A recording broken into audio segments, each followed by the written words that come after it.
Bonjour à toutes et à tous, nous sommes le jeudi 27 juin, on fait le point sur l'actualité vendéenne à la mi-journée. 112 nouveaux soignants viennent d'arriver au centre hospitalier départemental de La Roche-sur-Yon. Ce mercredi, une journée d'intégration était organisée pour les accueillir.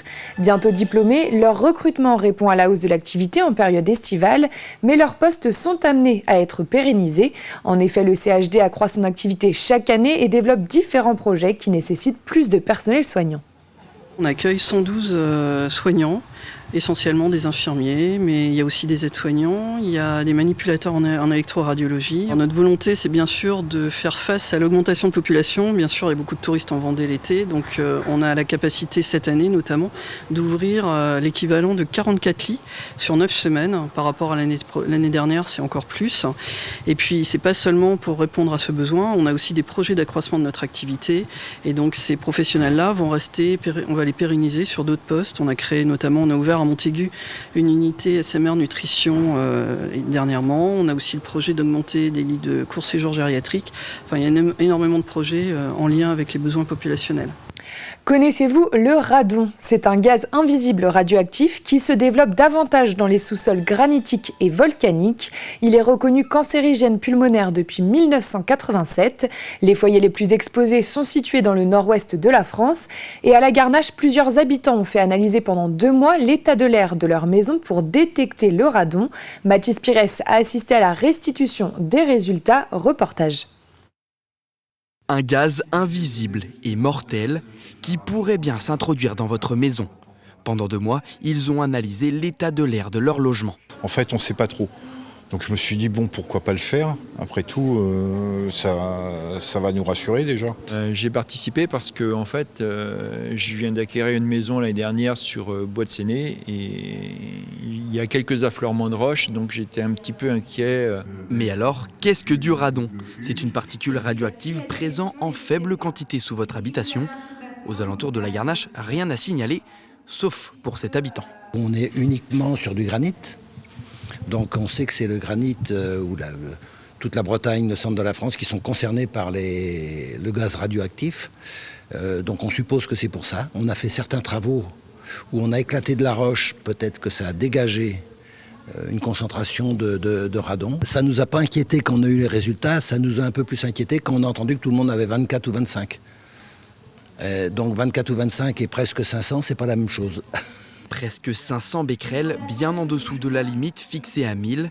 Au-delà du seuil, le radon peut entraîner des cancers du poumon, 20 fois plus probable chez les fumeurs. C'est ce tout petit appareil qui analyse la qualité de l'air. Donc ça se présente sous la forme de ce petit appareil, donc c'est un dosimètre, on appelle ça. Donc il y a un petit numéro dessus qui fait référence du coup à l'appareil, c'est propre à chaque appareil. Et donc les habitants vont l'installer chez eux.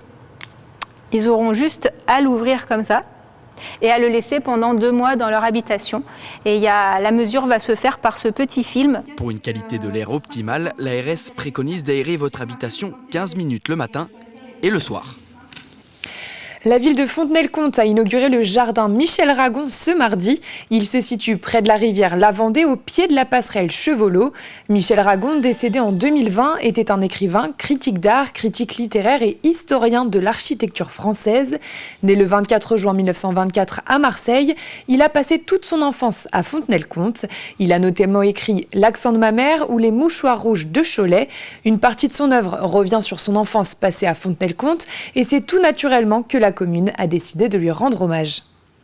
Sur sollicitation d'ailleurs des habitants, des élus, nous avons souhaité ici, à côté de la passerelle Jean Chevolot, comme un clin d'œil à l'histoire, honoré par son nom, Michel Ragon, ce magnifique jardin de Fontenay-le-Comte en cœur de ville. C'était un lieu que Michel aimait beaucoup. Certainement, il est passé par ce petit jardin. En tout cas, il est passé par la passerelle, il est passé sur le pont des Sardines. Il allait de sa maison rue des Orfèvres à ses cousins bourreliers, qui étaient, je crois, avenue de la République, mais très très près.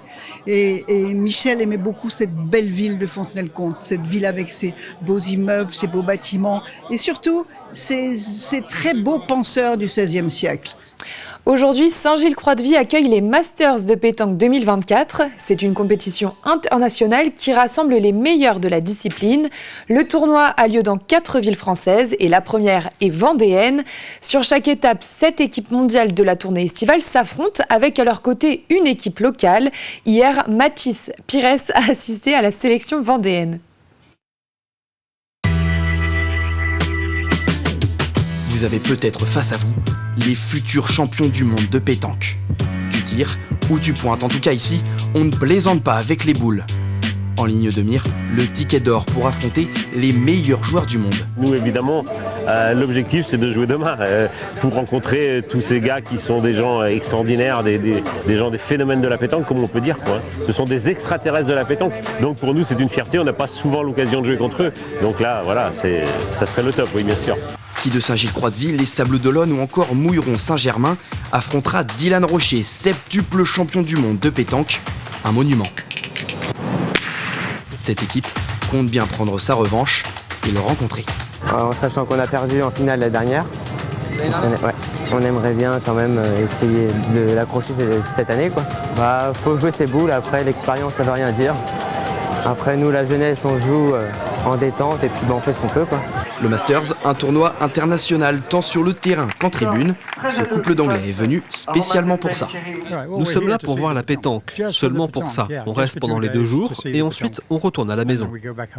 Sans oublier l'après-match, rendez-vous à la buvette.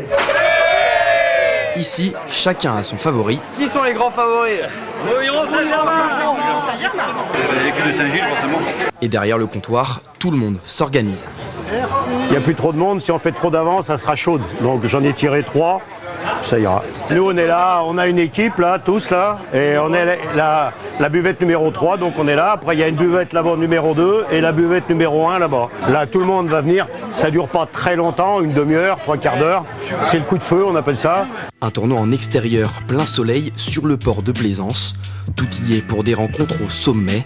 Ce jeudi, les grands champions sont là, place aux Vendéens maintenant, pour briller. Et toujours en sport, nous connaissons le début du parcours du Tour de Vendée. L'organisation a dévoilé une première partie ce mercredi. La 52e édition de cette course cycliste longue de 200 km partira de Saint-Mémin le samedi 5 octobre.